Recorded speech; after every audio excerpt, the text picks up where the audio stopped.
I mean, I don't feel like there was ever a time where I had like just super crazy big, like, you know, the Red Sea's parted kind of things. But there are definitely like times where like in finding, like going, like feeling like, oh, I should just go to this neighborhood. Like, an image pops up and it's like, oh, I should go there. And like I talk to my companion, like, oh, I had the same feeling. Like those kinds of things.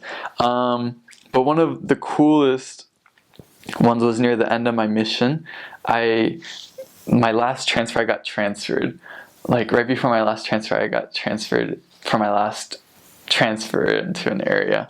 And so it was way rough because that area is my first area where I had two branches, and one branch was a military branch and the other was a Japanese branch. So I felt like way out of place because I hadn't dealt with like an American branch or really Americans much at all my whole mission. And then I'm like there, and they're having church and everybody's like, what's up? And all of a sudden I'm like, hi.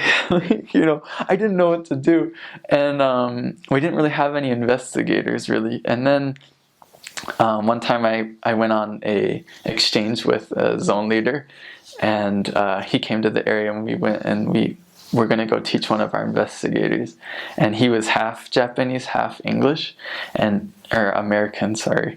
And he had kind of a really, really rough time. Like he suffered with depression and all these other things, and he was actually talking about committing suicide when we like found him. Like he was like considering taking his life, because he's like, oh, it's just too hard. And so we planned to teach him about we were going to teach him like just kind of ask him what the purpose of life was, and then kind of transition there to like the restoration. And the zone leader that I was with was he's an awesome missionary, and just a way awesome guy in general, like super Christ-like, the kind of people that everybody likes to be around, and just the entire exchange was just way awesome with him. But when we went to that lesson, like we asked him, like what do you think the purpose of life is? And he's just like, I don't think there is one. Like this is just too hard. Like, he just starts crying and stuff. Like this is in Japanese because he didn't actually speak really English much at all. But he's just like crying. He's like, if God exists, this is just too much. Like, why am I going through all this?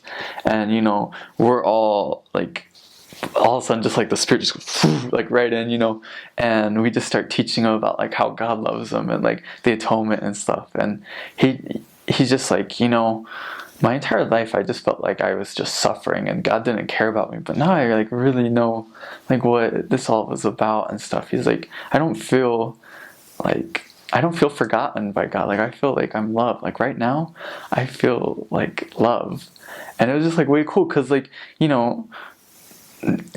can't just be like, hey, like feel God's love, like, and just kind of like sprinkle it on them or something. Like it really has to be like the spirit, like really bringing that in. And it's just way cool because like, doing all that prep, like my whole mission, like, or before my mission, doing like, my studies on my mission, just doing everything I could. And working even when I didn't really feel like working, or like working through those days when like no one really wanted to listen, or you really felt like you were having to drag your companion out the door, just like whatever hard experiences you went through, you're just like, why?